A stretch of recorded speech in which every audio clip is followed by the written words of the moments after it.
Tonight, let's drift into a world shaped by stone temples, rolling thunder, and endless imagination. A world where gods walked close to humans, where the sky itself could feel anger, and where every story carried weight. We're about to enter the heart of Greek mythology stories, of brave heroes and quiet betrayals, of clever minds and jealous gods, of love that healed and love that destroyed.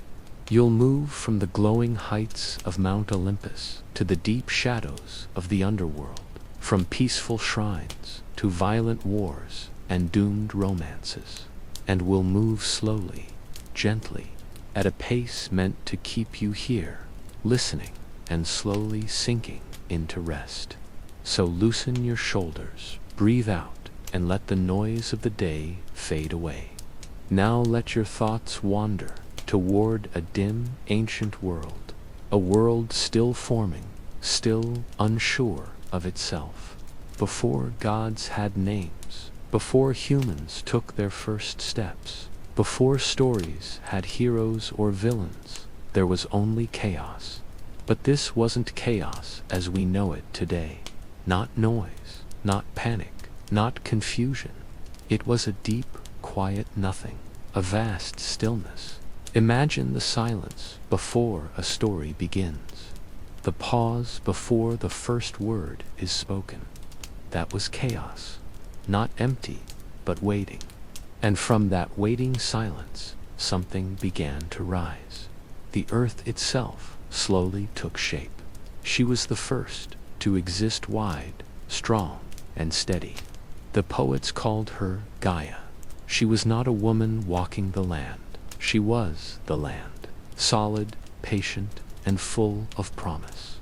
From her depths came Tartarus, a dark pit far below, a place meant to hold what should never roam free. And then came Erosnaut, a playful child with wings, but a quiet force, the pull between things, the reason anything reaches for anything else, the spark that makes life move. And with these forces in place, the world was ready. Gaia looked up at her empty skies and felt a simple truth: even the earth should not be alone. So from herself, she created Uranus, the sky bright, endless, and powerful. Together, earth and sky formed the first great bond, wrapped around one another in silence. Their union brought many children, known as the Titans 12, vast beings tied to the forces of nature itself. Oceanus ruled the waters, Hyperion carried light, Themis stood for law and order, and Cronus, the youngest, watched and learned. But this family was not peaceful. Uranus feared his own children, and so he forced them back into Gaia's body, trapping them deep within her. The pain was constant, the weight unbearable. Gaia could endure no more. In quiet anger, she shaped a sharp sickle from stone, and asked her children if any would stand against their father. Only Cronus answered. One night, as Uranus stretched across the earth once more, Cronus struck. The moment was swift. The sky fell, power shifted, and the universe changed forever. From that act came both life and revenge. From the blood that touched the earth rose the Furies, spirits of punishment, and the giants, born for future wars. And from the sea foam that gathered far away, a goddess of great beauty would one day rise, but that is a story for another night. Cronus now ruled the cosmos. He freed his siblings and brought order to the world. Poets later called his time the Golden Age. The land gave freely. The seasons were kind. Life was calm and easy, untouched by war or hunger. It was a gentle age, but even in peace, fear can grow. Cronus carried a dark prophecy. One of his own children would overthrow him, just as he had done to his father. In these myths, fate is never patient. The harder you fight it, the faster it closes in. Cronus chose a brutal solution. Each time his wife, Rhea, gave birth, he swallowed the child whole. Cold, calm, final. 5 children vanished this way: Hestia, Demeter, Hera, Hades, and Poseidon. Rhea's grief grew heavier with each loss. When she became pregnant again, she refused to let it happen once more. With Gaia's help, she formed a plan. When her youngest child was born, she hid the baby away in a quiet cave on the island of Crete, and fate quietly began to move. Then she presented Cronus with a stone, carefully swaddled in blankets. He swallowed it without a moment's hesitation, none the wiser. The child's name, of course, was Zeus. While his brothers and sisters rested quietly within their father's enormous belly, Zeus grew up in careful secrecy. He was nurtured by the gentle goat, Amalthea, and protected by a group of boisterous attendants called the Curetes, who would clang their shields loudly to mask his infant cries. The young god thrived in his hidden haven. When he reached maturity, he began to plan his rebellion with a patient cunning worthy of a seasoned statesman. Disguised as a humble cupbearer, Zeus served Cronus a special potion that gently compelled him to return his previous meals. One by one, out came the 5 siblings, unharmed, perhaps a little disoriented, but certainly indignant and quite ready for vengeance. Together, they made a solemn declaration: war upon the Titans. This immense conflict, known as the Titanomachy, raged for a staggering 10 years. Imagine, if you will, skies ablaze with divine fire, mountains hurled through the air like mere pebbles, oceans boiling and churning. The ancient Greeks, listening to these epic tales, must have imagined the very sound of thunder itself as the distant, echoing rumble of that primordial conflict. Imagine, if you will, a vast, ancient conflict, its echoes still soft upon the edges of time. In the end, the resounding victory belonged to the Olympians. Cronus and his old allies, defeated, were banished, cast down into Tartarus, a realm so deep, so profoundly quiet, you can almost hear the echoes of their ancient despair, guarded by the immense 100-handed ones, beings who could playfully juggle entire mountains if they ever so desired. With the old order dissolved, the very world needed to be rearranged anew. Zeus, the boldest, claimed the expansive sky as his dominion. Poseidon embraced the vast, shimmering seas, and Hades descended to rule the deep, mysterious underworld. The earth itself, verdant and alive, was to be shared among them. And so the gods settled upon Mount Olympus, a majestic peak in northern Greece, where it said snow never falls, and the divine nectar, like a gentle stream, never quite runs dry. This new divine family would become the beating heart of Greek religion, not as distant, flawless ideals, but as vibrant, multifaceted personalities, proud, temperamental, and strikingly human. You see, the Greeks didn't envision their gods as moral exemplars. Rather, they saw them as grander, cosmic versions of themselves, capable of profound kindness, piercing jealousy, quick wit, and truly breathtaking pettiness. And perhaps it's precisely this deeply relatable humanity that allowed these stories to endure through countless generations. Historically, the earliest whispers of these tales were penned by the poet Hesiod around the 7th century BC. His work, the Theogony *, serves as our primary map of this divine lineage, a kind of mythic family tree with an astonishing number of intertwining branches. Archaeological discoveries, from the sun-drenched Minoan palaces to the very first mainland temples, hint that these myths were a beautiful tapestry weaving together older nature cults and local deities into one vast, evolving pantheon.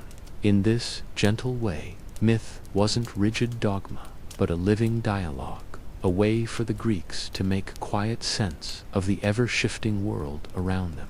When farmers watched the formidable storms gather and roll over Mount Olympus, they saw Zeus at work, a powerful presence in the very clouds. When the tides of the sea pulled back and then returned, they felt the deep, shifting moods of Poseidon. Even the cycles of planting and harvest were intimately bound to the poignant stories of Demeter and Persephone. Mythology, then, wasn't an escape from reality. It was an explanation wrapped in the softest poetry. And beneath all its grandeur and drama, one can sense something tender, a profound search for pattern and purpose. The Greeks didn't say, "In the beginning there was light." Instead, they whispered, "In the beginning there was chaos, and from it, love." That, perhaps, tells you something essential about them, doesn't it? As our tale gently winds toward quiet, imagine the world just after that first great war. The lingering smoke of battle is settling over newborn mountains, softening their edges. Rivers are slowly finding their paths, carving their way through the land. Stars, like tiny diamonds, begin to prick delicate holes in the vast, dark canvas of the sky. The gods, still young and a little uncertain, slowly ascend their shining peak to take their newly appointed seats. Zeus, the youngest and most audacious, surveys his fresh realm. Lightning flickers across the distant horizon, like a painter testing his brush before a masterpiece. The air is still, a profound hush, and the earth breathes softly beneath him. And somewhere, deep, deep below, Cronus dreams of what once was. Thus begins the age of Olympus, an age of immense power, playful mischief, and stories that will gracefully outlive empires. So, let your eyes close now, and allow the world to fade back into that first hush after creation. The universe is finally organized, for now at least, and all is momentarily calm. Tomorrow, thunder will roll again, but tonight, the gods rest. Now, let your mind drift back, just before that great battle, to a time when the young god, Zeus, barely grown into his formidable power, was quietly preparing for something quite unthinkable, to challenge his own father, Cronus, and all the ancient titans who had reigned before him. In most families, a simple argument over inheritance might cause a little tension. But in this divine household, inheritance meant nothing less than control of the entire cosmos. And tension, well, that involved the occasional mountain being hurled across the sky, a spectacle of truly cosmic proportions. The Greeks called this era the Titanomachy, the War of the Titans, and it stood at the very core of their mythic worldview, the pivotal moment when the new generation of gods seized the world from the old. But to truly understand Zeus's daring rebellion, we must first understand the world into which he was born. Cronus's reign, you might recall, was known as the Golden Age, a time of profound peace and effortless abundance. The fields bore fruit without labor. The seas were perpetually calm, and no one ever seemed to grow old. Yet, beneath that surface serenity, a deep, unsettling fear lingered. Cronus, ever haunted by an ancient prophecy, had chosen to swallow each of his children whole, believing he could cheat fate through sheer, terrible appetite. It was, as you can imagine, a strategy with rather mixed results. Zeus, of course, narrowly escaped that grim fate. He was smuggled away by his mother Rhea, hidden in secret on the sun-drenched island of Crete. and nourished on sweet honey and the rich milk of a divine goat named Amalthea. According to one whisper of the tale, the curate's armored guardians would dance with great energy and clash their shields whenever the infant god cried, their rhythmic clangor drowning out his youthful wails, preventing Cronus from ever discovering him. One can only imagine this was not particularly restful for anyone involved. When Zeus finally came of age, he carefully devised a plan to free his imprisoned siblings. With the clever assistance of the Titaness Metis, a goddess of cunning thought and subtle wisdom, he prepared a special potion that would force Cronus to disgorge all he had swallowed. There are, of course, many potions in mythology, but few quite as effective as this one. Zeus, in a clever disguise, gained employment as Cronus's cupbearer. One evening, as the old Titan drank deeply from his goblet, Zeus quietly slipped the potent potion into his father's drink. Moments later, Cronus found himself feeling rather unwell, a profound churning within. And then, one by one, out came the gods. First Hestia, then Demeter, Hera, Hades, and finally Poseidon, all of them fully grown, slightly dazed, and understandably, profoundly furious. And so, with this dramatic rebirth, the war truly began. The Olympians, newly liberated and filled with righteous anger, rallied behind Zeus. The Titans, proud and ancient, gathered under Cronus's command. The battlefield stretched across both heaven and earth, a cosmic stage. For 10 long, thunderous years, flame and lightning filled the skies. Hesiod, in his Theogony describes this scene with dramatic flair. Whole mountains were hurled like mere stones. Rivers boiled with fury, and entire forests were set ablaze. He writes that the sound reached the starry heavens as though the earth itself cried out in agony. It's worth noting that this myth, to ancient audiences, wasn't just thrilling entertainment. It represented something far deeper. The triumph of order over chaos. The new generation gracefully replacing the old. To the Greeks, this cosmic war was a profound allegory for civilization itself. The eventual rise of reason, justice, and divine law under Zeus's powerful leadership. But at the time, reason looked rather like bolts of pure lightning.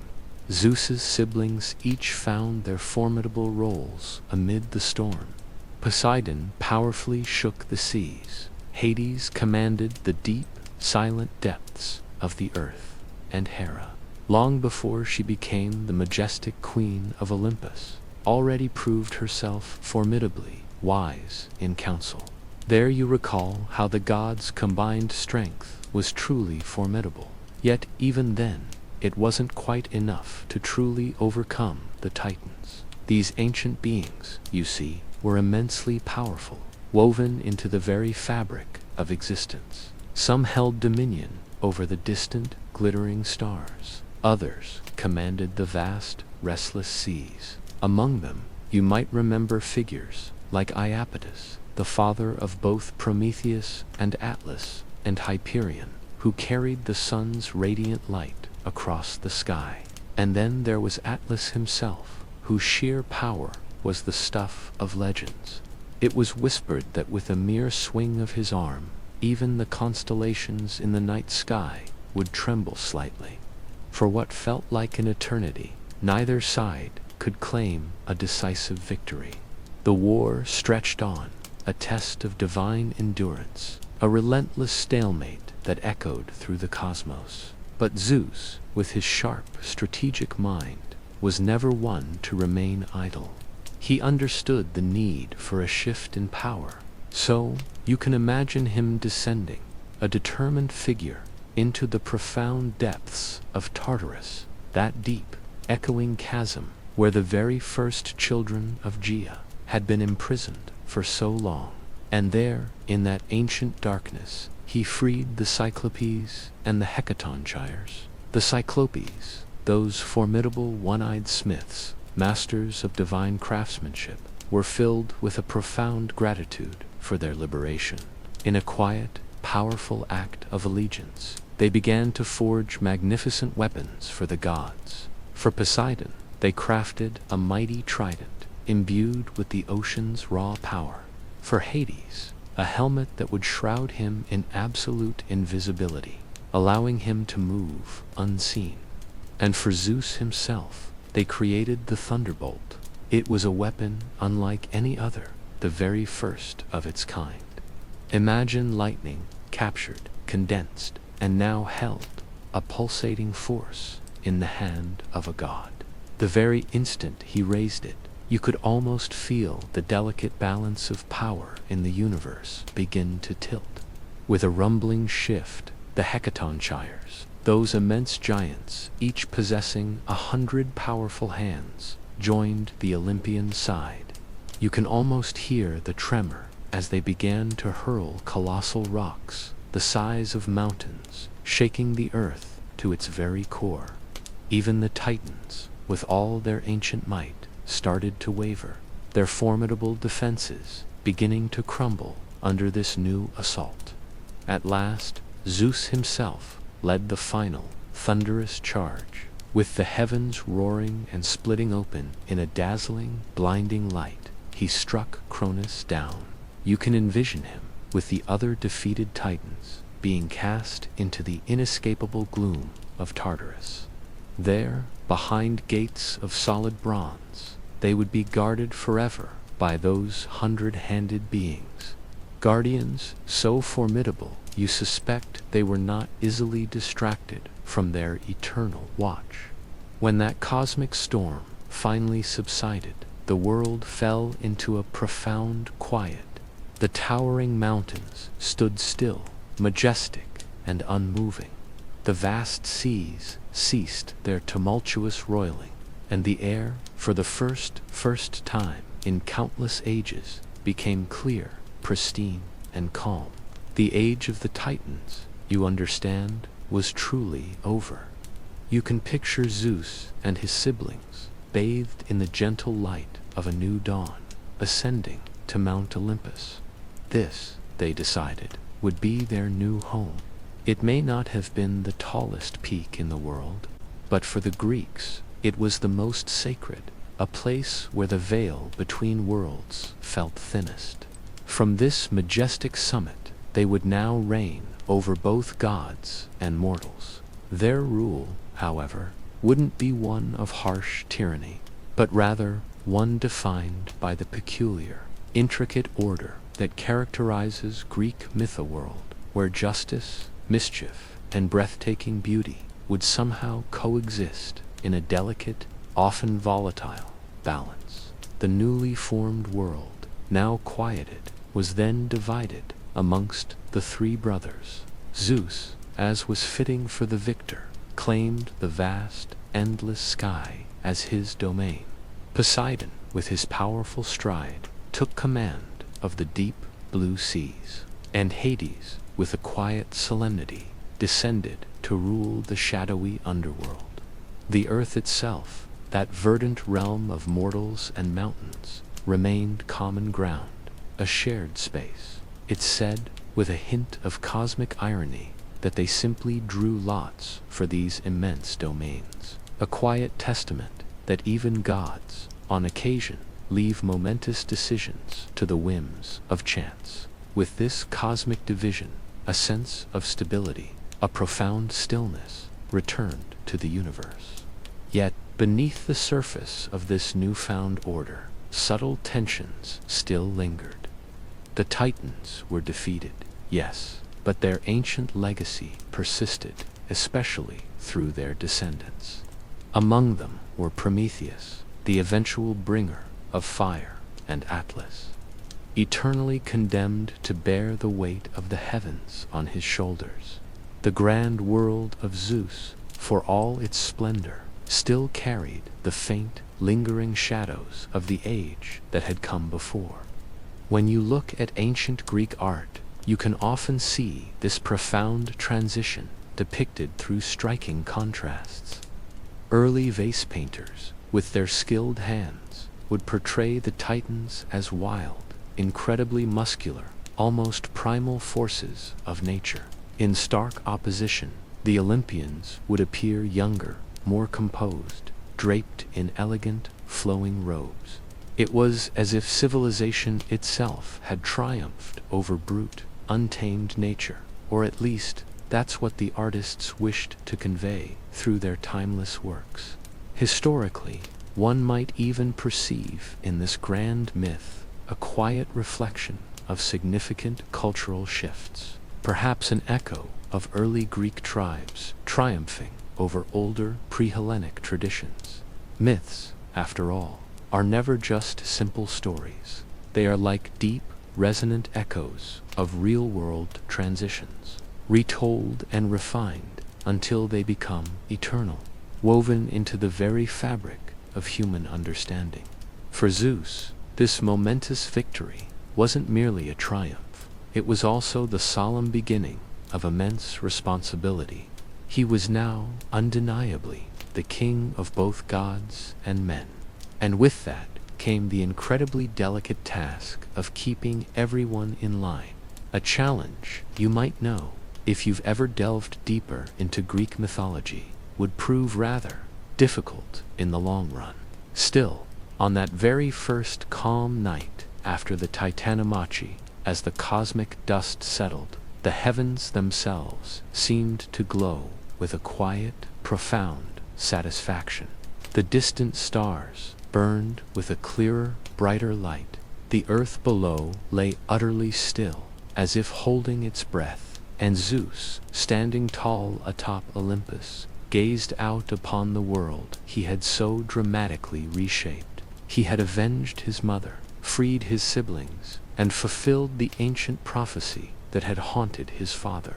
The cycle of overthrow, for this moment, seemed utterly complete, though as Greek stories so often remind us, no cycle truly, definitively ends. Far below, in the eternal gloom of Tartarus, Cronus and his kin stirred restlessly, perhaps plotting futures that would never truly come to pass.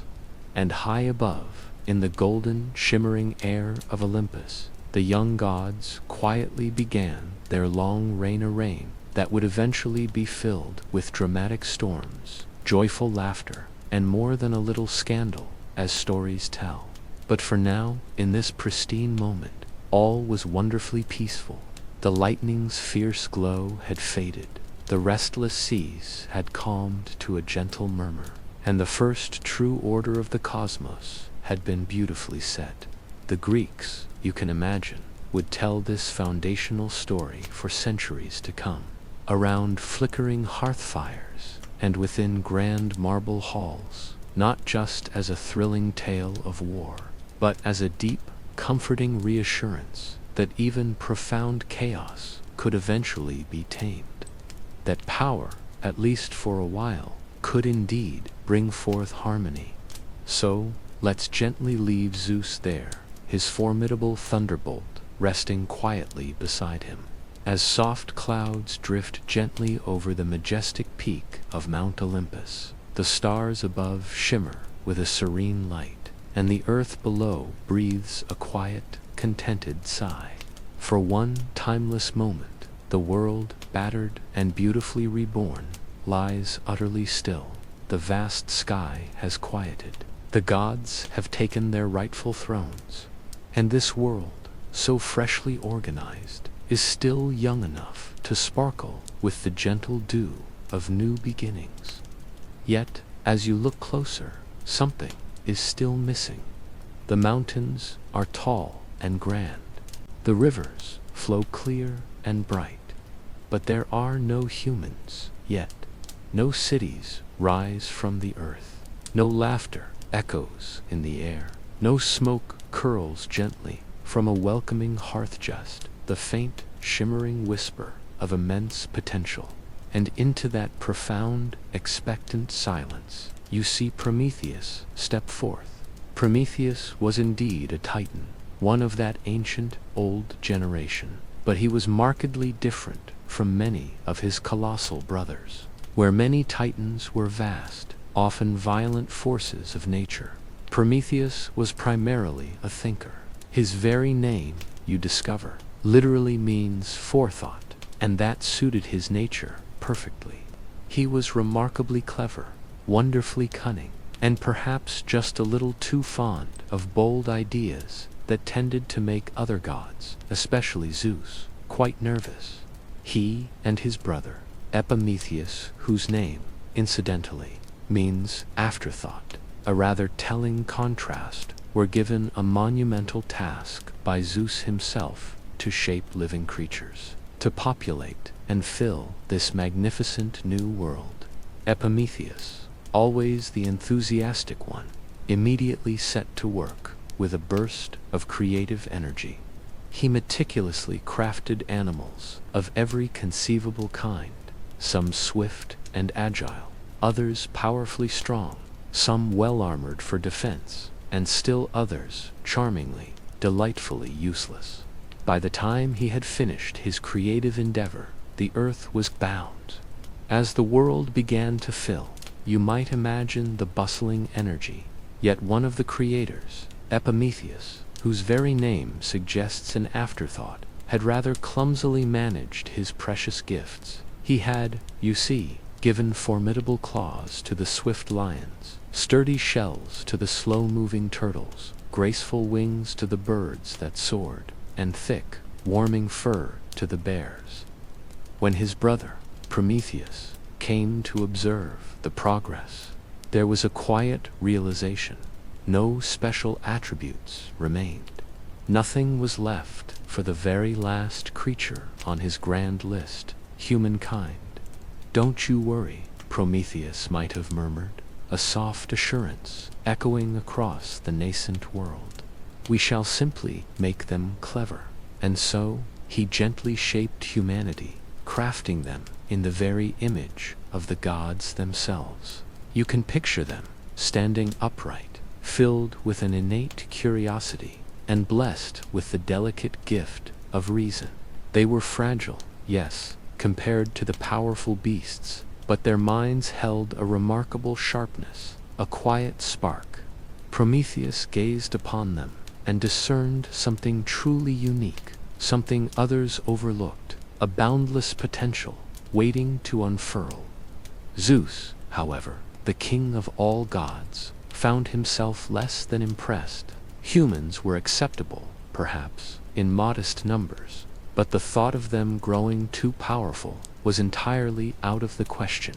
The sacred boundary between the divine and the mortal was, to him, unyielding, and he fully intended for it to remain so. Prometheus, in his quiet wisdom, respectfully disagreed. He loved humankind, not with a fleeting sentimentality, but with the profound affection a master craftsman holds for his finest creation.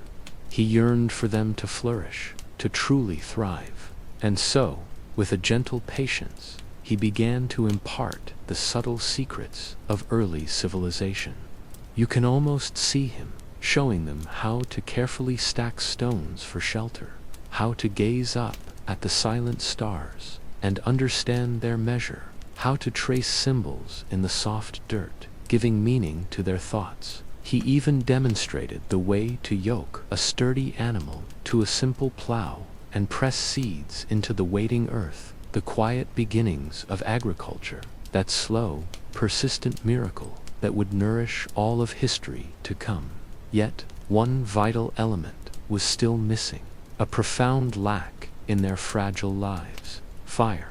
Without its warmth, people shivered through endless cold nights. Their food remained raw and unyielding, and they huddled fearfully in the dark, constantly aware of the powerful beasts Prometheus's brother had made so formidably capable. Zeus had, of course, reserved fire for the gods alone, a radiant privilege solely for Olympus. Prometheus watched their silent struggles, and deep within him something stirred, a gentle rebellion. "What good is wisdom?" he must have pondered, a quiet thought in the twilight, without the comforting warmth. What use is knowledge if one lacks the power to truly wield it? And so, one evening, as the sun began its slow descent, painting the sky with hushed colors behind the peaks of Olympus, Prometheus made his profound decision. He ascended the sacred mountain in secret, his steps light and careful, weaving through the deep shadows where sleeping gods lay undisturbed. At the very summit stood the hallowed forge of Hephaestus, the god of fire and intricate craftsmanship, a place where thunderbolts were born and divine metal flowed like shimmering molten gold. Prometheus reached out, his hands steady, and took a single, pulsing ember, tucking it carefully inside the hollow of a common fennel stalk. Then, carrying that small, flickering flame, a secret light in the vast darkness, he began his quiet descent back to the waiting mortal world. It was such a simple act, a single spark, yet its impact was immeasurable. Everything began to change. The very first fires blazed with a new kind of brilliance in the night, their smoke curling upwards like whispered prayers to the heavens. Humans gathered around them, their faces alight with astonishment. They learned to cook, to forge tools, to warm themselves against the persistent chill of the dark. Fire became more than mere survival. It blossomed into culture, a glowing symbol of dawning knowledge, boundless creativity, and quiet defiance. But, as is often the way with such bold acts, Zeus discovered the truth. The king of gods was, you can imagine, far from amused. To him, Prometheus's theft was not a minor prank. It was outright rebellion. Fire was power, divine power, and this Titan had placed it into the hands of creatures who could barely craft a simple tool. Zeus decided, with a stern resolve, that both humanity and Prometheus needed to learn a most unforgettable lesson. He began with humankind. He commanded the creation of Pandora, the first woman, molded with exquisite beauty by the gods themselves and graced with every conceivable charm. Her name, all gifted, would prove to be deeply ironic, for her gift, it turned out, came with a stringent condition. Pandora was presented with a jar, not a box, as later tales would mistakenly claim, tightly sealed and absolutely forbidden to open.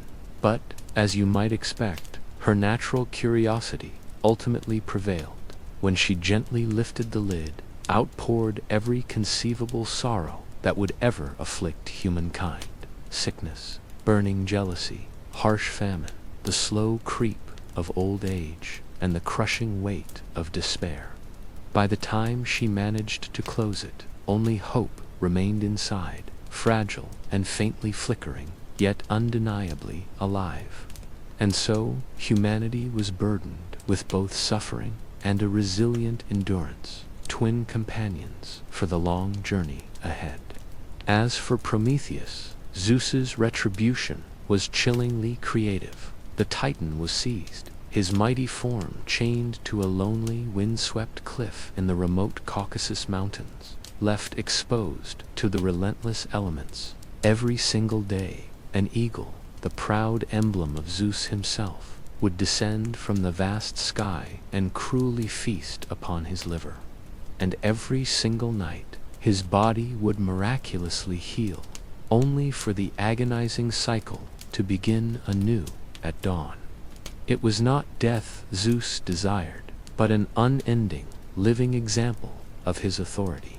This grim, enduring image, a god chained, defiant in his suffering for the love of mankind, has captivated storytellers for centuries. To the ancient Greeks, Prometheus was seen as both a daring hero and a cautionary tale. He was the one who dared to challenge the formidable divine authority, and the one who paid the ultimate, lingering price. Yet you may find comfort in knowing the story doesn't end there. After many, many ages had passed. A mortal hero, Heracles, himself a son of Zeus, stumbled upon the bound Titan during one of his arduous labors. Struck by a wave of pity, he drew his bow, slew the tormenting eagle, and with a mighty effort broke the heavy chains. Zeus, perhaps a touch amused by the irony of his own son undoing his decree, allowed the deed to stand. Prometheus was finally free, though you can imagine the gods still watched him closely from their distant, lofty abode. In the realms of art and philosophy, Prometheus would grow to embody the very essence of the human spirit, the relentless drive to learn, to create, to question authority, even when the cost is immense. The ancient playwright Aeschylus lovingly described him as the friend of mankind, while later thinkers, from the calm Stoics to the passionate Romantics, recognized in his tale the eternal dance between burgeoning knowledge and the desire for absolute control. Historically, this enduring myth also mirrored the ancient Greek understanding of fire itself, a sacred element that intricately connected the mortal and divine worlds. Fire was utterly central to their worship. Altars, solemn sacrifices, and the famed Olympic flame all subtly echoed Prometheus's audacious, stolen gift.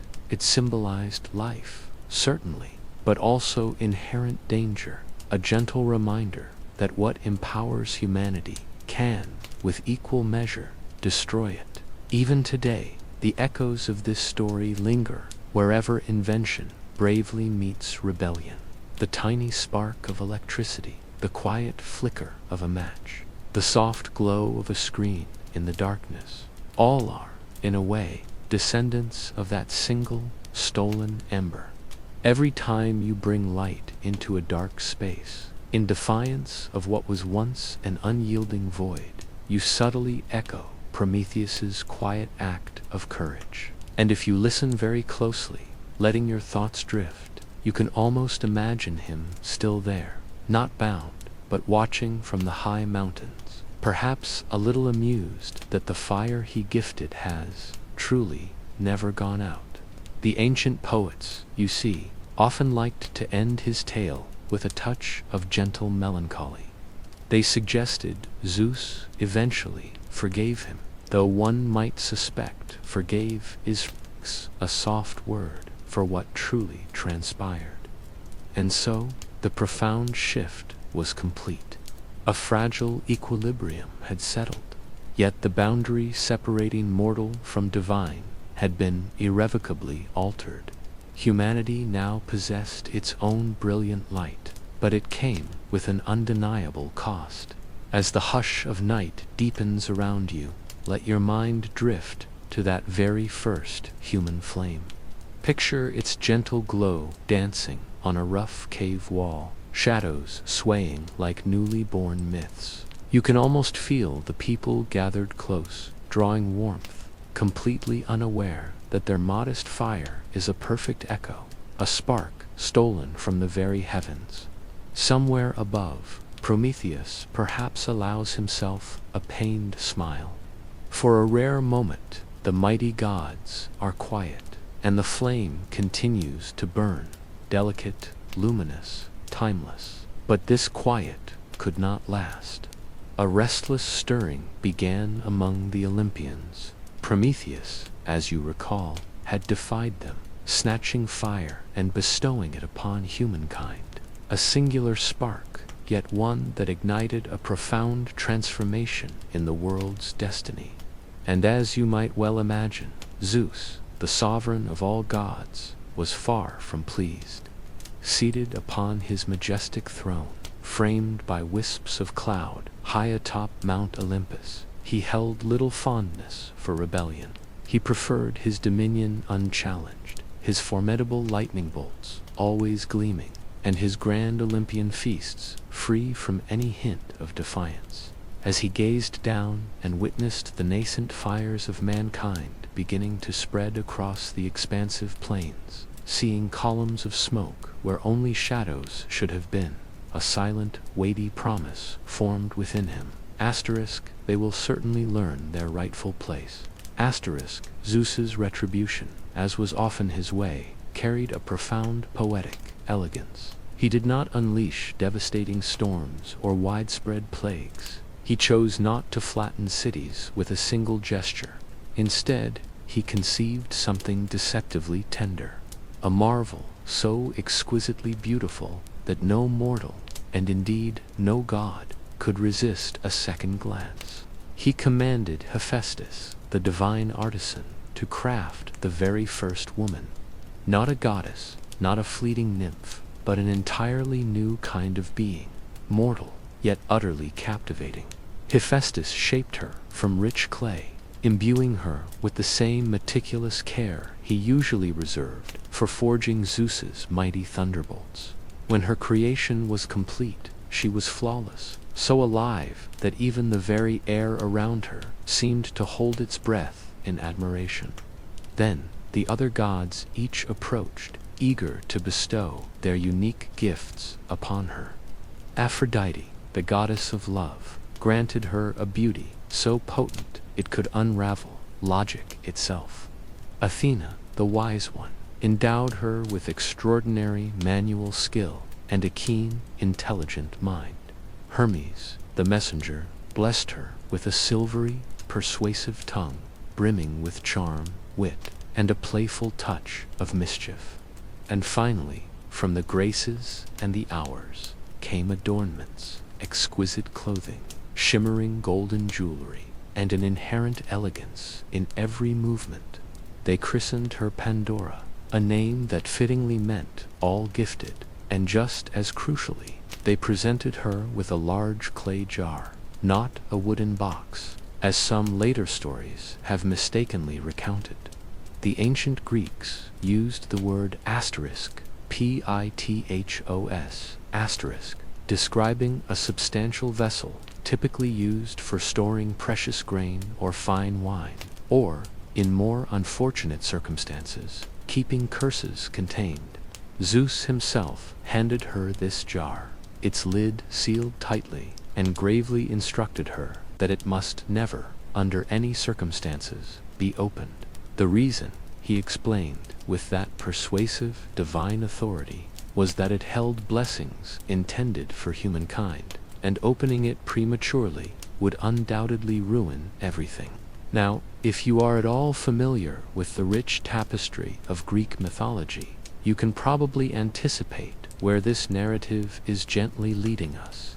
The gods, it seems, held an enduring fascination with the concept of curiosity, though it must be said, primarily the curiosity of others. Pandora was offered as a gift to Epimetheus, the brother of Prometheus. This is the very same Epimetheus whose name, as you might recall, fittingly translates to afterthought. Prometheus had sternly cautioned his brother against accepting any offering from Zeus. Yet, when faced with the radiant allure of Pandora, Epimetheus found his memory suddenly, conveniently, unreliable. So, she came to dwell among mortals, and for a period, a gentle peace settled upon the world. But curiosity, as the ancient poets wisely observed, is a quiet, persistent companion. The jar rested in a corner of Pandora's home, catching the light softly, almost seeming to whisper its unspoken secrets. Asterisk, what could truly be inside?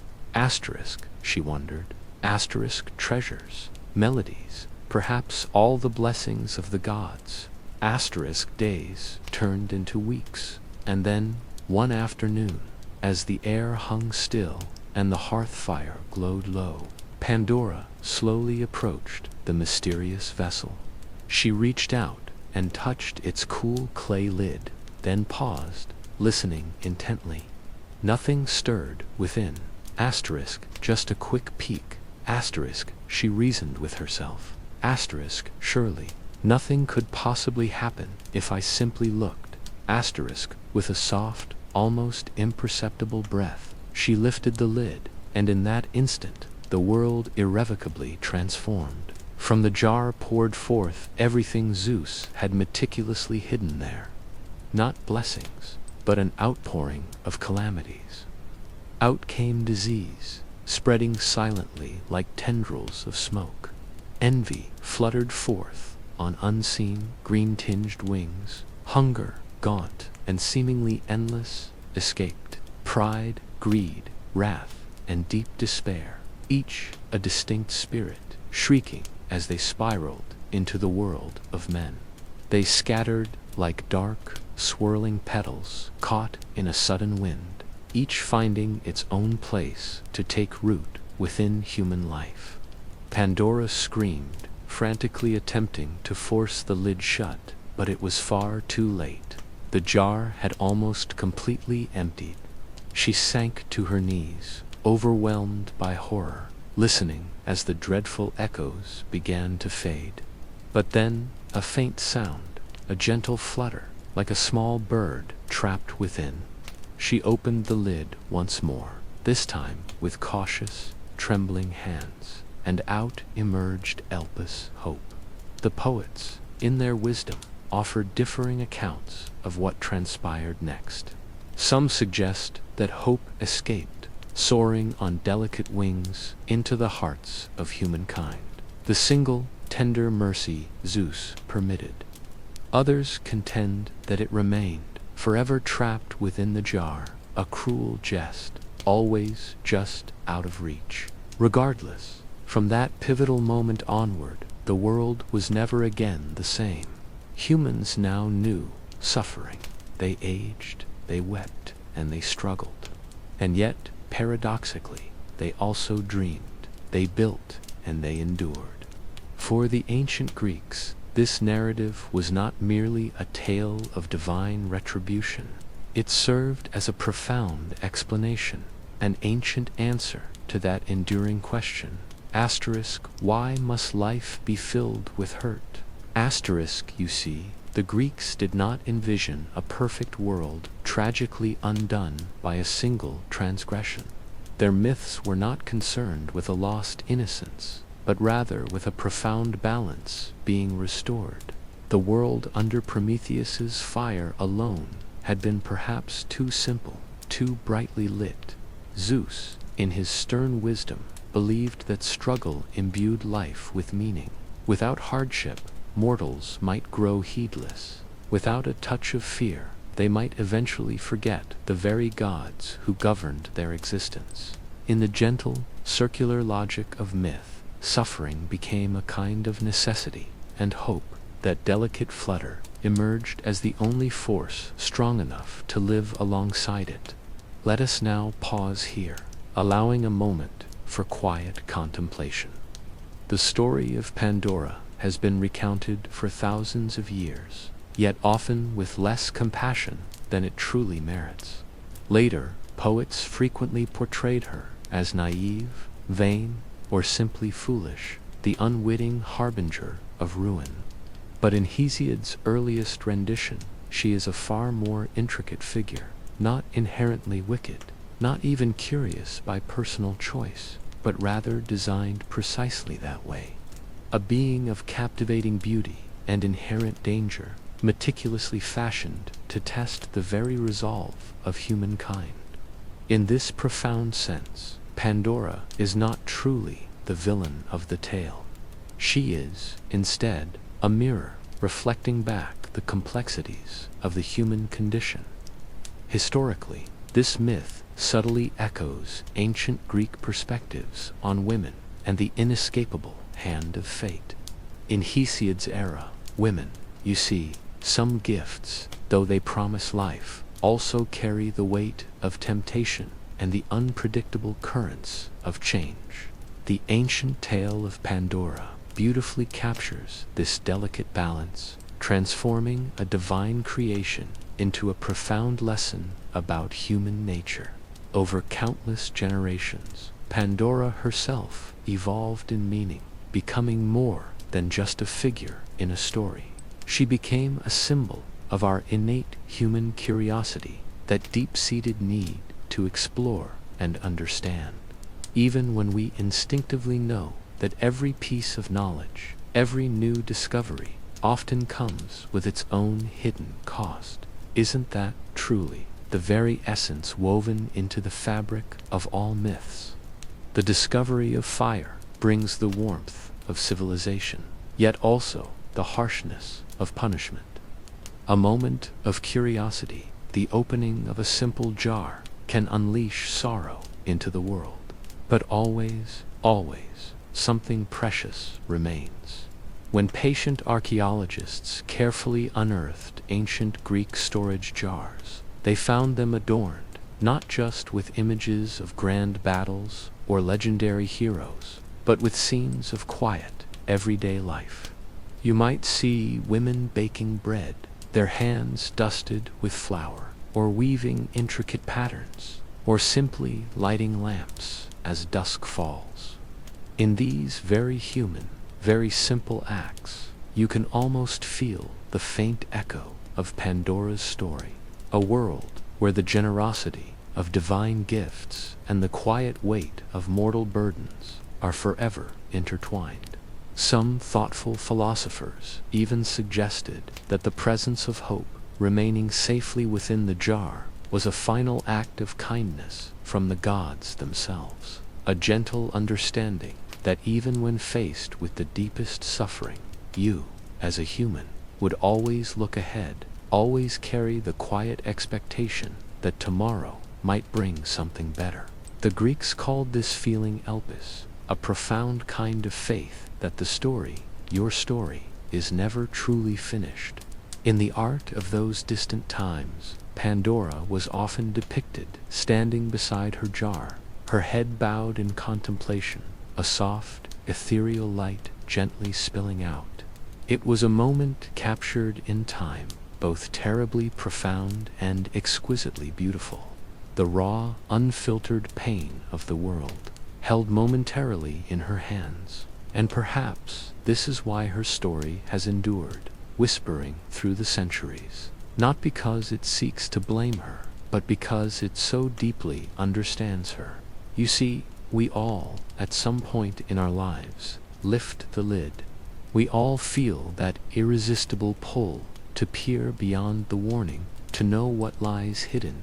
And when the darkness inevitably escapes, we, like Pandora, reach out, clinging fiercely to whatever light, whatever glimmer of hope remains.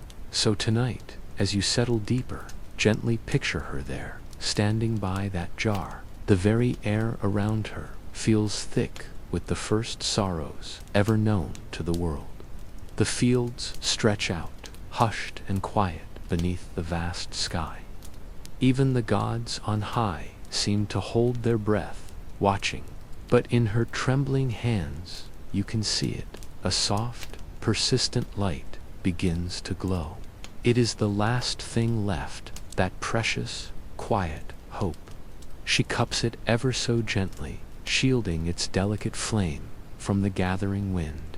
And somewhere, far, far below the majestic peaks of Olympus, humankind begins its long, winding, and often difficult story. A story warmed by fire, yes, and often burdened by pain, but never, truly, entirely, without that faint, golden glow. The jar softly closes. The stars, which seem to pause, slowly return to their silent dance, and the night once more belongs to a profound, peaceful silence. Tonight, our tale gently drifts, leaving the bright, flickering fires of Olympus behind. We journey to a quieter, softer place in your mind. Imagine a field bathed in sunlight, where countless flowers sway gently under the endless expanse of the Greek sky. The air here smells sweet and fresh, fragrant with the promise of spring. Bees, tiny and industrious, are busy among the blossoms, and the gods, for this fleeting moment, seem utterly content. This is where our next story begins for you. Not with the clash of war or the rumble of rebellion this time, but with the tender bond between a mother and her daughter. Their names were Demeter, the venerable goddess of the harvest, and Persephone, her bright, laughing, beloved child. Demeter held dominion over everything that grew from the earth, the golden grain, the ripened fruit, the steady turning of the soil. She was one of the elder goddesses, unwavering and strong, the generous provider of life's most simple yet most essential gift, food. Greeks held her in deep reverence. They constructed temples in her honor, offering her fragrant bread and sweet honey, and always praying for gentle weather to nourish their lands. And Persephone, her radiant daughter, was Demeter's purest joy. Young, vibrant, and untouched by any shadow of sorrow, she danced through the fields. Together, they made the world fertile, green, and abundant. But, as is often the way with the divine, peace rarely lasts indefinitely on Olympus, or the world beneath it. Far below those sunlit fields, in the deep, shadowed chasms of the underworld, another god watched. This was Hades, the solemn lord of the dead. Now, Hades was not inherently evil, as some later stories might suggest. He ruled his vast, silent domain with an air of profound order and quiet dignity. Yet, even a god of the underworld, master of so many souls, could experience the pangs of loneliness. One morning, as he observed Persephone dancing with carefree abandon among the flowers, something stirred within him. An ache, a deep longing, awoke in his ancient heart. And like many sudden, powerful impulses among the Greek gods, this one was not handled with any delicate touch. One peaceful afternoon, as Persephone and her companions were playfully gathering blossoms near a sun-drenched plain, the very ground beneath their feet began to tremble. A vast, jagged fissure suddenly ripped open in the earth, and from its depths surged Hades in his dark, formidable chariot, pulled by horses as black as midnight itself. Without a single word, he swept Persephone into his powerful arms. In an instant, they vanished back into the gaping chasm. The earth groaned as the fissure sealed itself. The field fell into an eerie silence, and all that remained were a few scattered petals, lying fragile and forgotten on the soil. When Demeter discovered her daughter was gone, the entire earth seemed to hold its breath in collective sorrow. She searched relentlessly, day and night. She lit torches from the sacred flames of Mount Olympus itself, illuminating her desperate journey across the vast world. She questioned gods, ancient spirits, and weary mortals alike. But no one could give her a clear answer. For even the sun, who sees all things, seemed to hesitate, unwilling to speak the truth. Eventually, though, it was Helios, the powerful sun god, who reluctantly revealed it to her. Zeus himself had permitted the abduction, and with that, the stark truth hung in the air. Demeter, the mighty goddess of the harvest, was overcome by a profound, furious grief. The world, in turn, mirrored her anguish. Crops withered in the fields, their green life drained away. Rivers slowed to a mournful trickle, and a chilling frost began to creep over the once vibrant hills. Mortals, dependent on her bounty, began to starve, their desperate prayers rising like wisps of smoke into the empty, uncaring sky. Zeus, observing all this from his lofty perch on Olympus, quickly grasped the practical implications. No harvest meant no offerings, and no offerings meant no worship. A truly inconvenient problem, to say the least. So, he dispatched Hermes, the swift messenger god, to the underworld, with a crucial task: to negotiate Persephone's return. Hades, in his stoic way, was not entirely unreasonable. He agreed that she could indeed return, but there was one condition. Before Persephone could leave his shadowed realm, he offered her a handful of gleaming, ruby-red pomegranate seeds. Whether this was an act of genuine affection or a clever trick, you see, we can never truly know. But she ate them. When Hermes finally led her back into the light and into her mother's embrace, Demeter wept with an overwhelming joy. The world itself seemed to sigh in relief and bloom anew. Flowers burst forth in vibrant colors. Rivers sang their joyful songs once more, and life, vibrant and abundant, resumed its natural course. But when Zeus learned of the eaten pomegranate seeds, a frown creased his brow. The ancient fates had spoken, and their decree was absolute. Anyone who consumed food from the underworld was bound to it, forever tethered to its mysterious depths. So, a compromise was struck. A delicate, divine arrangement was meticulously woven. For a part of each year, Persephone would dwell above the earth, reveling in the sun and warmth with her beloved mother. And for the remaining months, she would return below, taking her rightful place as queen beside Hades in the underworld.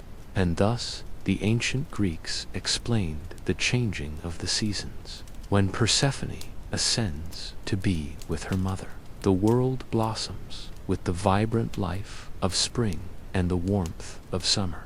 But when she descends back to the underworld, Demeter, heavy with grief, mourns her daughter's absence, and winter's chill falls across the land. The very earth itself, you realize, reflects their profound reunion and their sorrowful separation. It is a deceptively simple story, and yet, nestled within its narrative, lies one of the most enduring and profound metaphors in all of mythology: the eternal rhythm of death and renewal, of deep loss and eventual return, of searing grief and the persistent, gentle whisper of hope. The Greeks did not imagine their gods as distant, aloof figures. No, they believed the divine moved. You learn to see Demeter's deep sorrow reflected in the natural world around you, in the way the summer's grain surrenders itself in autumn, and then in the tentative push of new green shoots each spring. Her grief, you see, wasn't merely a tale of the gods. It was a farmer's lament. Imagine a field stripped bare in winter, left as cold stubble. You can almost feel her quiet tears in the icy air. And then, as the very first buds unfurl, fragile and hopeful, you understand that her joy has gently returned. This ancient understanding became the very heart of the Eleusinian mysteries, the most sacred of all rituals in ancient Greece.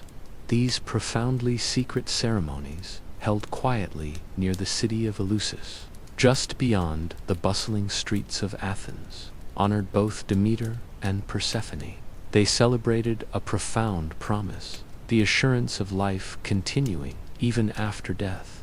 Those who participated swore solemn oaths of silence, and even now, millennia later, the exact visions or sounds they experienced within those hallowed temples remain a mystery. Yet, we know, without a doubt, that these rites touched them deeply. The Roman historian Cicero himself observed that through these sacred acts, individuals found a way to live with a deeper sense of joy and to face death with a quiet, certain hope. For the Greeks, Persephone's journey into the shadowy underworld wasn't seen as a punishment, but rather as a profound transformation. It was a metaphor for how the world itself seems to sleep, yet never truly ends. Every harvest, after all, must scatter its seeds before life can once again stir and begin anew. In this gentle way, Persephone was more than just the daughter of the harvest. She was its quiet guardian, the serene goddess embodying the turning cycle itself. And what of Hades? You might find him to be one of mythology's most often misunderstood figures. Unlike the other gods, he didn't find pleasure in chaos or cruelty. His realm, though somber, was remarkably orderly. The souls of mortals arrived there not as prisoners, but more like silent residents in a vast, quiet city. He was certainly feared, yes, but beneath that fear was a deep sense of respect. And in Persephone he found a delicate balance. Her inherent light softened his profound darkness. In ancient art, you'll often find them depicted side by side. He, perhaps, a little pale and solemn. She, radiant and wonderfully calm. Their union wasn't a passionate love as we might imagine it, but more a quiet, profound arrangement of opposites. Life and death sharing the same dwelling. The Romans, later, embraced this myth, calling them Ceres and Proserpina, and their story continued, for centuries, to explain the gentle rhythm of the passing seasons. Even far in northern Europe, long after the voices of Olympus had faded, whispers of Persephone's tale echoed in their folklore. The sleeping earth, the waking spring, the enduring sorrow of a mother. What's truly fascinating is that unlike so many abduction myths, this one doesn't end with a dramatic escape or widespread destruction. Instead, it concludes with a compromise. The gods, it seems, understood something we still grapple with today, that every joy must, in its own way, share space with sorrow, and every brilliant light casts an inevitable shadow. Perhaps that's why this story feels so gentle, even with its tragic undertones. It isn't a simple tale of villains and victims, but a profound narrative of balance, of the world learning to breathe in harmony with both loss and renewal. So, imagine it with me now, the first delicate chill of autumn creeping softly across the fields, the leaves beginning to turn a tranquil gold, the air growing crisp and thin. You see Demeter standing alone by an empty meadow. She knows, deep in her heart, that her daughter will return, but for now, she must simply wait. And somewhere far below, Persephone rests beside her dark throne, her crown catching a faint glint from a distant torchlight in the underworld. She is not afraid. She has quietly learned its ways, the slow, silent rivers, the hushed souls, the profound stillness. When she looks upward, she can already sense the gentle pull of spring. It's not an ending, you see. It's simply a pause, the world's soft heartbeat continuing beneath the frost. The next time you happen to notice the very first green shoots pushing their way through the soil, remember Persephone. She has returned once more, awakening life in her tranquil wake, as her mother quietly smiles through her tears. And when winter comes again, let it not feel harsh or cruel, but sacred, a precious season of deep rest before the next awakening, because that, in its gentle wisdom, is what the Greeks understood so beautifully. Death is not defeat. It is simply the earth exhaling. So tonight, allow the world to sleep a little, just as Demeter once did. The fields may lie bare, but their roots are vibrantly alive beneath the snow, patiently waiting for her daughter's return. And somewhere deep beneath it all, Hades looks up from his silent, ordered halls and allows himself a quiet smile. The air is still now, the stars are pale and distant, and somewhere, faint and trembling, a lyre begins to play. Its tender notes belong to Orpheus, the most gifted musician of the ancient world. They say that when he played, even the rivers slowed their flow, the trees leaned in, and the very stones softened just to listen. His music possessed a unique kind of gravity, not loud or boastful, but gentle, like the quiet sound of someone remembering something too beautiful to truly bear. Orpheus was the son of Calliope, the graceful muse of epic poetry, and Apollo, the radiant god of music and light. From his very birth, he was either blessed, or perhaps, in some ways, cursed with a sensitivity far beyond the ordinary. He perceived beauty in every corner of the world, and where others simply spoke, he sang. And then he met Eurydice. She was mortal, softly spoken, and exquisitely kind. The ancient poets rarely described her in great detail. They simply whispered that she was everything Orpheus's music already yearned for. The two fell in love with a quiet inevitability, as if the universe had always intended for them to find one another. Their wedding was simple, yet wonderfully radiant, filled with the gentle sounds of laughter and music that drifted softly through the olive groves. It was the kind of happiness that felt utterly impossible to lose. But Greek myths, with their profound wisdom, have a particular way of reminding us that even the purest joy is exquisitely fragile. The brighter the light, they whisper, the longer the shadow that inevitably follows. Not long after their wedding, Eurydice wandered peacefully through a sunlit meadow, gathering blossoms. The air was warm, the bees hummed drowsily, and the grass shimmered with a soft, golden light. Then, from somewhere nearby, a subtle danger stirred. A shepherd, or perhaps a minor god, saw her and began to pursue her. In her hurried flight, she stepped unknowingly upon a hidden snake. It bit her ankle, and in a single, silent heartbeat, her gentle laughter stopped. By the time Orpheus, searching, found her, the world around him was already dimming. She was gone. His grief was immense, but it wasn't the noisy, outwardly expressive kind. Instead, it was a deep, hollow ache, the sort that quietly empties everything inside. He ceased playing his music. He stopped eating. The world, without her, felt profoundly unfinished.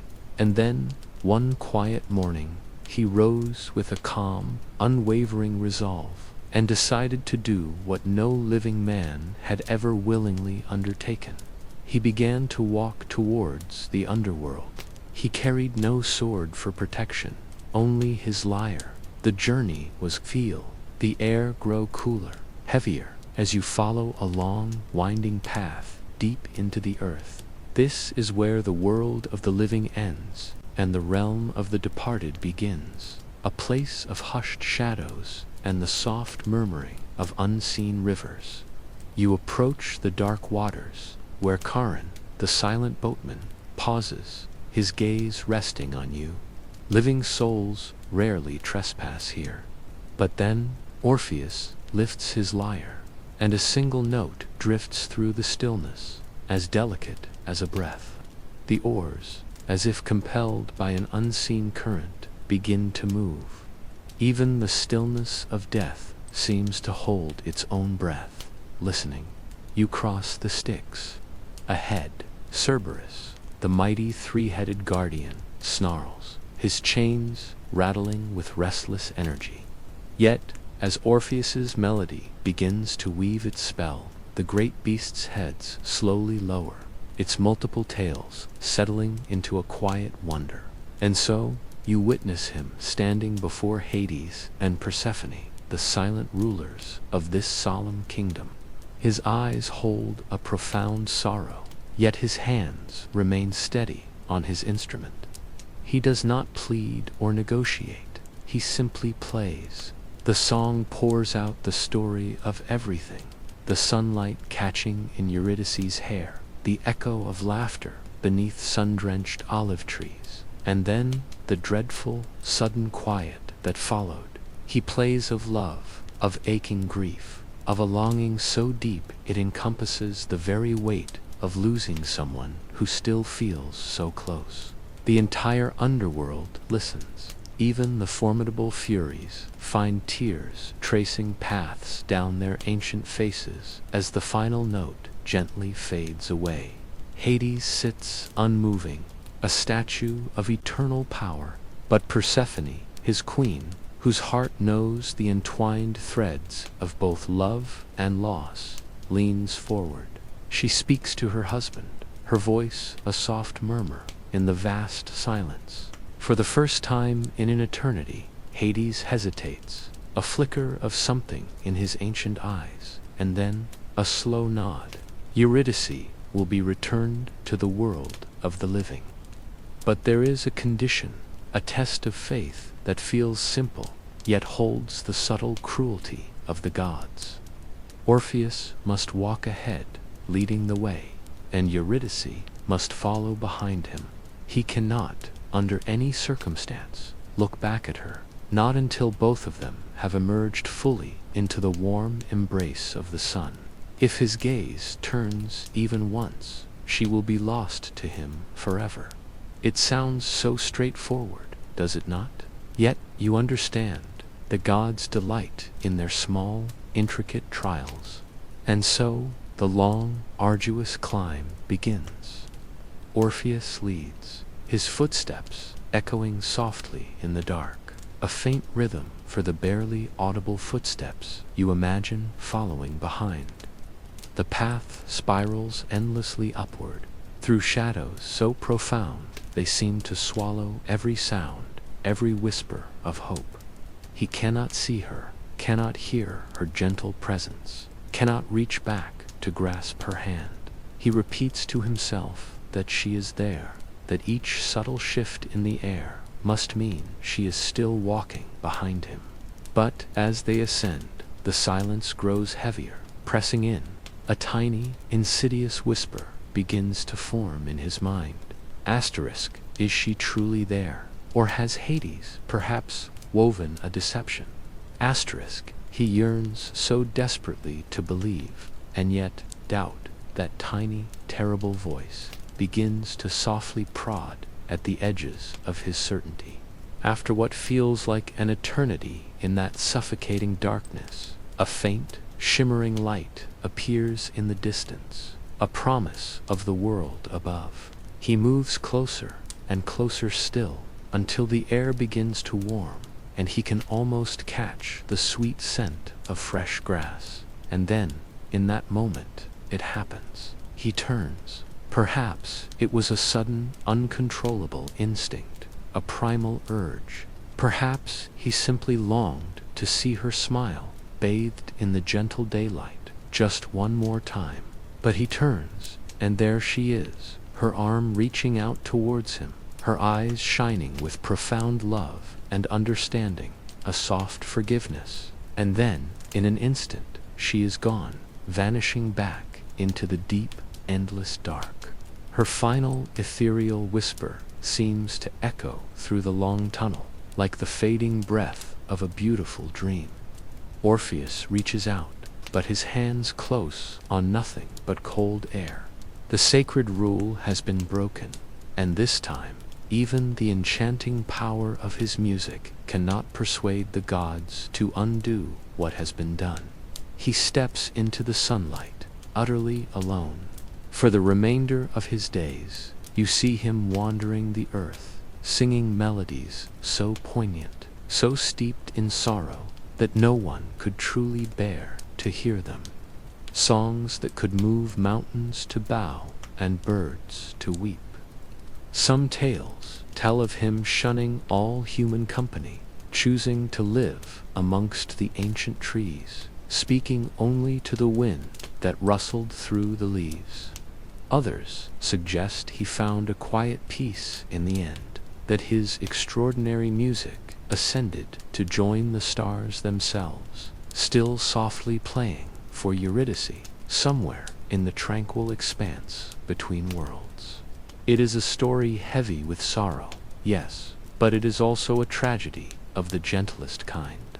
Orpheus was not condemned for arrogance or for pride. He was punished simply for being human, for wanting too deeply to know, for loving too much to trust without the sight of his own eyes. In the ancient Greek understanding, this was the very essence of humanity, fragile, endlessly curious, and overflowing with feeling. The gods might wield immense power, but mortals possessed a profound tenderness, and that, to the poets of old, was its own unique form of immortality. You might imagine him, as he is often depicted in ancient art, seated beside a quiet river, his lyre humming as wild animals gather around him, drawn by the melancholic beauty of his music. He is not entirely broken. His profound loss has, in a way, made him sacred, a gentle reminder that beauty and pain are often inseparable, to harmonious notes in the same eternal song. Even the ancients saw him as more than just a man. He was a delicate bridge between realms, between life and death, between silence and sound, between steadfast faith and the creeping tendrils of doubt. The true lesson of his story was not to sternly command never to look back, but to gently illuminate why we are compelled to do so, because love, in its deepest nature, always yearns for just one more glance. So tonight, as you drift, perhaps you can picture him sitting beneath a tranquil, moonlit sky, the strings of his lyre glowing with a faint, internal light. He plucks a single note, not to command the gods or to charm the very stones, but simply to remember her. The melody rises, a soft whisper, then slowly fades, as light and ephemeral as a breath. Somewhere, perhaps very far away, or perhaps incredibly near, Eurydice hears it. And for that fleeting, quiet, eternal moment, they are together once more. The song ends. The night sighs, a soft, hushed sound, and the world, for just a heartbeat, feels whole again. The sea is calm tonight. You notice shimmering silver beneath the full moon. A small ship glides across its surface, heavy with a silent purpose. Aboard, a young man stands proud and thoughtful, perhaps a touch too confident for the immense journey ahead. His name is Theseus, and he is sailing towards a place from which, it is said, no one ever truly returns. This, you understand, is the story of the labyrinth, a twisting, perplexing maze born of myth, built not to keep something out, but to keep something terrifying in asterisk. It begins, as so many of these ancient Greek tales often do, with a profound curse, a powerful king, and a rather complicated family, indeed. Long, long before Theseus drew his first breath, the vibrant island of Crete was ruled by King Minos. He was a son of great Zeus himself, and Europa, a figure of immense beauty. Minos was known for his sharp mind, his soaring ambitions, and his absolute certainty that the gods held him in the highest esteem. To prove this divine favor to all, he once asked Poseidon, the mighty god of the sea, to send him a clear sign, a magnificent bull rising from the ocean waves. Poseidon, ever obliging, granted his request. But, as is often the case with such gifts from the gods, there was one small, yet significant, condition. The bull was Pukin. Picture King Minos gazing upon the magnificent bull, a creature so pure and dazzling, meant as a sacred offering. But in that moment, a flicker of pride, a human weakness, took hold. Instead of returning it to the gods, he chose to keep it for himself, a decision that would unravel a tapestry of sorrow. Poseidon, the mighty ruler of the seas, watched this act of defiance, and his anger began to stir. A quiet storm brewing beneath the calm surface. If he couldn't have his precious bull, then Minos, and indeed all of Crete, would know no peace. And so, a dark curse was cast upon Minos's devoted wife, Queen Pasiphae. Imagine the whispers, the profound shock, as she found herself drawn inexplicably, tragically, to the very animal her husband had withheld. In time, from this unnatural union, a new life emerged, something both human and beast, terrifying and powerful. This was the Minotaur, half man, half bull, a creature of shadow and raw strength. Minos, horrified by what his hubris had wrought, yet unable to bring himself to destroy his wife's offspring, sought a solution.